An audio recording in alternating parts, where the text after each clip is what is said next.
Speaking to all of you here today feels in many ways like a surreal and perfect ending to my time as a Sarah Lawrence undergraduate.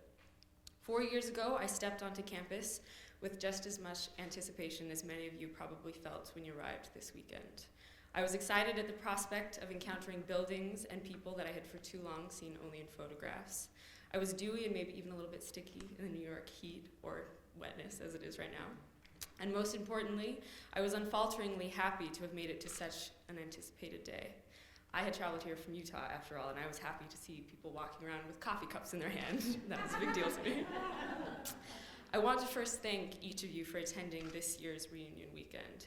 I believe the process of reuniting with people and places that have significantly affected us helps when we are trying to reflect on how we have changed as human beings over the course of a lifetime, or even just a couple of years. It is heartening and beautiful, really, for me to see that I will always have a community to return to at Sarah Lawrence. There will always be people to share memories with and to reflect on, no matter how much we've shifted gears and no matter how long or short the time in between. Though I'm just fresh out the gates after graduation, I have the very special privilege of talking to all of you today, and I hope to take these moments to share how Sarah Lawrence has affected me over the course of the last 4 years. This place has been particularly responsible for helping me to become the person I am today, and thus all of you are really the best and most likely bunch of people to understand what that sort of change implies. You all have the Sarah Lawrence stamp too, after all, and have a sensitivity for the dramatic pulses that can carry a student through their time here. When I began my school search over 7 years ago, Sarah Lawrence is about the least likely place I could have aspired to go to college. Between my 14th and 15th birthdays, my family moved between 3 states, 5 towns, and 4 school districts. And when I initially began looking for colleges at the end of my sophomore year, it was more as a way of escaping from the reality of my family's transient lifestyle than any interest in a particular school or even program. But during my junior year, I settled into a sense of safety in academics, and I realized that there might be more for me in the world than the humdrum of Western conservatism, and that finding a college that fit the philosophy I was starting to build for myself of deep critical thought and questioning might be the best way to realize that life. I looked eastward, and maybe because of pure luck, and maybe because of destiny, I received a brochure from Sarah Lawrence one morning in the mail at the end of my sophomore year. A love affair ensued between myself and the school that was ballsy enough to profess on the front cover of their pamphlet, "You are different, so are we." Truth. And something clicked between me and that statement, and the more I read about conferences and dawning and roundtable discussions, the more I was sure that this was the only place I could ever possibly attend college. By the end of my 11th grade year, I had my essay ideas sketched out and my recommendation letters lined up, and I had no doubt that Sarah Lawrence College was for me. It will come as a little surprise then that I applied early decision the next fall and got in. But as many Sarah Lawrence students can attest, there were a few hurdles in the way before I could be sure that I would be able to attend. For me, one of those roadblocks was certainly financial, but the second was a set of parents who believed that a Sarah Lawrence education would expose their daughter to ideas that were too liberal for their liking. One afternoon, my father gravely sat me down, and having just met with our pastor, he announced to me that my mom and he would not be willing to help me financially with school, no matter how much financial aid I received to offset the costs. At that point, I realized that if life was going to change for me, and if my schooling was going to follow the path that I wanted it to, I would have to be the one responsible for making that shift. I turned to him, and after a few metered breaths said, "I respect your opinion, Dad, but I frankly don't give a damn." Now you can imagine that this didn't go over so well.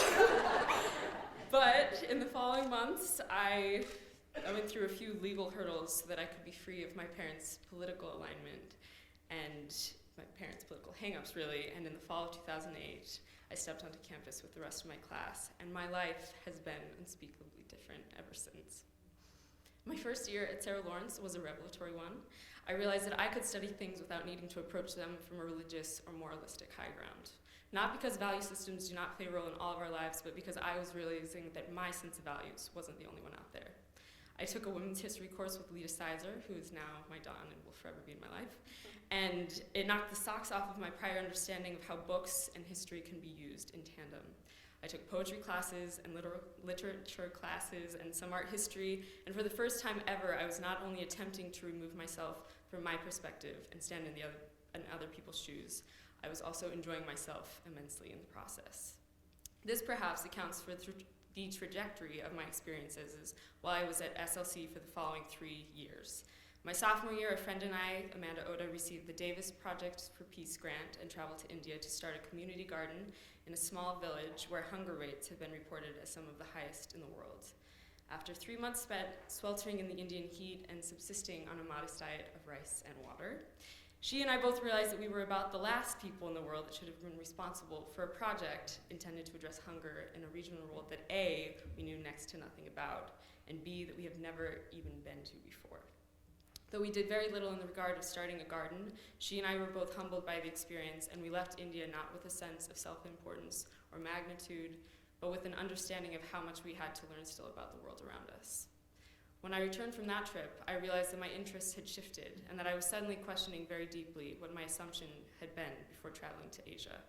I wanted to know what those assumptions implied about me as a person, but also about Western development ideology at large, and even the conservative world in which I had grown up. Who was I to say how another country, India or otherwise, should progress or advance or develop? On a simpler level, who was I to say such things about any person, place, or thing? My junior and senior year were both committed to conducting academic research and fieldwork related to the concept of development, not only in economics, but in geography, history, politics, and anthropology. The two most significant projects resulting from this research were eventually quite close to home here in New York. The first was an ethnography that I wrote over the course of last year, and which is actually still in process, about homelessness in Grand Central Station. I spent hours, days, and even quite a few nights in the place and got a sense of the politics of Grand Central and how the homeless community navigates the freedoms and constraints within that space. The second project, which involved not only myself but an entire team of student organizers here at Sarah Lawrence, was our first annual intercollegiate undergraduate conference on development studies. In April, Sarah Lawrence hosted 10 students, half from outside East Coast institutions and half from Sarah Lawrence, who represented and presented academic papers relating to the concept of development. All of this was only possible, of course, because of the nature of the special academic system that is Sarah Lawrence College. I had the room to develop questions here and to work closely with teachers in the process of figuring those questions out. I have learned to clarify my inquiries, to sit with them in the process of coming to a deeper and more meaningful understanding of myself and the world around me. I feel fortunate, too, to know that I will always have intellectual friendships with many of the teachers I've had at Sarah Lawrence, and that I will forever be friends with many of them as well. It is the most honest thing that I can do to acknowledge that it is thanks to this place, these experiences, and all the people I've met here at Sarah Lawrence College that I have become who I am today. In the fall, I will begin my studies towards a PhD in anthropology at Harvard University, and it is with the love and the guidance that I received at Sarah Lawrence that I step into that world. I am proud to say that I will take from this place a sense of confidence and respect for the merit of dialogue, a commitment to debate, and an undying love for the power of a round table. I have no doubt that attending Sarah Lawrence and doing what I had to do to stay here were some of the most important decisions I will ever make. Some of you may even have recently seen me, as Karen mentioned, on CBS telling a news anchor that I would attend Sarah Lawrence again and again and again. And I would, but the reason I believe in this place so much is not singularly the classes or the teachers or having New York or brilliant friends. It's all of it together. Collectively comprising a road to comprehensive growth as a human being that is unparalleled at any other institution, academic or otherwise. Sarah Lawrence has played a critical role in helping me to become me. This place is my home and my family and my serenity all at once, and it always will be, at least for me, the ideal model of what holistic education should look like. I hope that each of you, as you walk around reflecting on your own time here, will feel a similar sense of reconnection to Sarah Lawrence as both a physical and a psychological space. I wish you all a wonderful time during the rest of your reunion weekend, and I want to thank you, each of you, for attending this place. Please keep coming back, as I plan to for sure, and continue to retain a sense of appreciation for the fervor, the duende, and the chutzpah that is Sarah Lawrence College.